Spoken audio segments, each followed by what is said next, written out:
Hey, I'm Nikki, and these are 4 simple steps you can take right now to immediately boost your inclusion in your workplace. I was thinking of this topic very recently as I organized a casual female meetup at a work conference I was at, and we just kind of simply titled it Women's Empowerment on the agenda.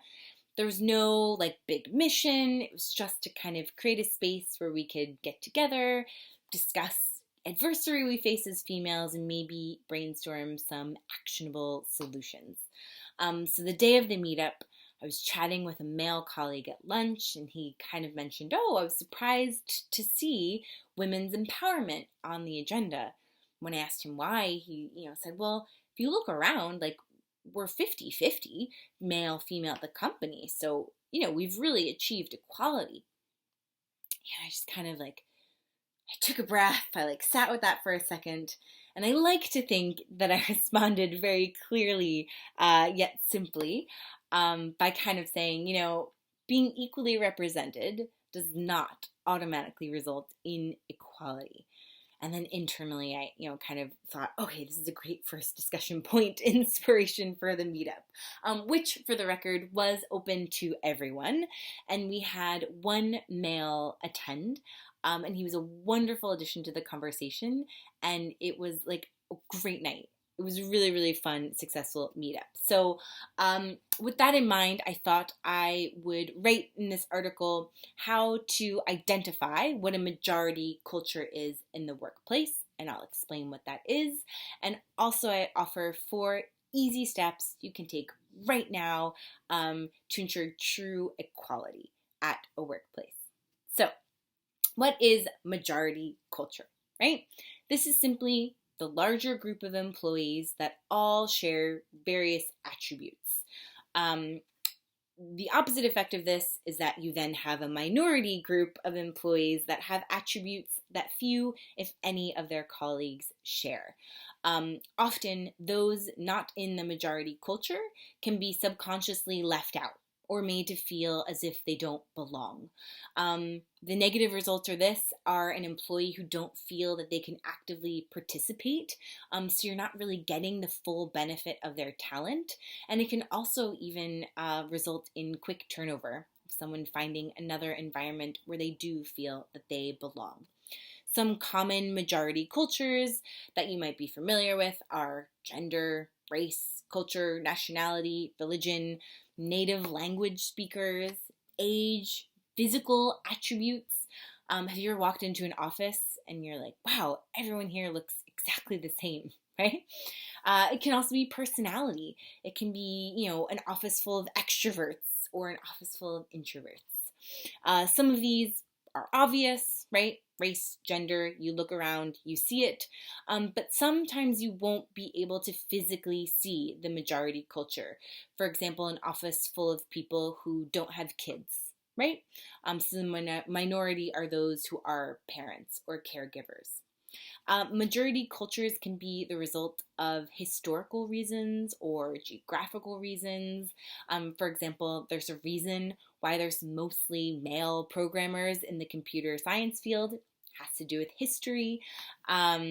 Or geographically, you might just live in a town where the population demographic is 98% mainland Chinese.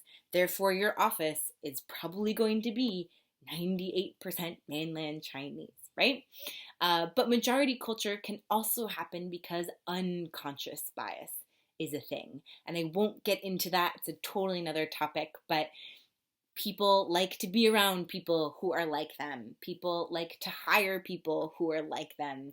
People find value in people who are like them. So this is, I would say, more common than not to have a not super diverse workplace. So, in a perfect world, obviously all companies would reap the benefits of a super diverse workforce. However, if you currently find yourself with a staff with a majority culture, you can at least make an effort to ensure that the minority is being included in all aspects, from one-on-ones to team meetings to after work social events. And moving forward, we can then maybe work harder to diversify our teams for the future. So, 4 steps to boost inclusion right now in your workplace. Number 1, identify your minority culture and make an effort to accommodate those in the minority. Sounds obvious, but basically become conscious of your unconscious bias, right?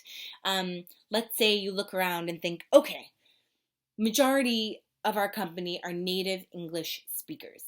So then something you can do is become mindful of not using abbreviations or expressions or slang in meetings or staff emails, or being aware if you speak very quickly.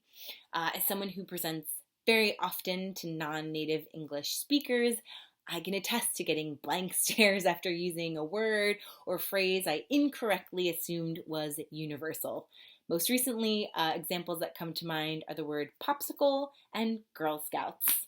Those were 2 that took me too long to realize my audience had no idea what I was talking about. Number 2, represent diversity in your communications. So if you send out a regular email to your team, or if you give a presentation often, when you're going through stock images or you're going through your company images, take the extra time to make sure you don't always show the same types of people. It can be as simple as last week your email had a header with a male colleague in it. This week, make sure it's a female colleague, right? Very, very actionable. Number 3, be flexible with meeting schedules or team building activities. If you're in a global organization, especially, just make an effort to sometimes alternate the time of the meeting so that the smaller offices or remote employees don't always have to join an all hands at 6 a.m. or 11:30 p.m. Or be aware of religious holidays, right? Maybe your annual summit must attend in person always falls around Chinese New Year. You know, those 3 employees in Beijing are going to find that very frustrating and stressful. And the 4th and final tip is to feature different employees. Make sure to spotlight a variety of employees so it's not always the majority who are recognized or who speak up. And again, you might have a minority who don't feel comfortable speaking up because they are the minority. One simple technique is to go around the room one by one and give each employee the space to ask a question, give a comment, or perhaps you might give someone more time by asking them to present ahead of time, or asking someone to be the one who, I don't know, gives the presentation or makes the suggestion, right? All of this can be done by giving a little help to those in the minority, a little extra support. Here's the caveat. All of this takes extra effort. It just does. I don't even want to tell you how long it took me to find stock images of, office people for this article. But doing the right thing is rarely the easiest path. And I will ask you, if you were in the minority, wouldn't you want someone to take that extra effort with you? Thanks.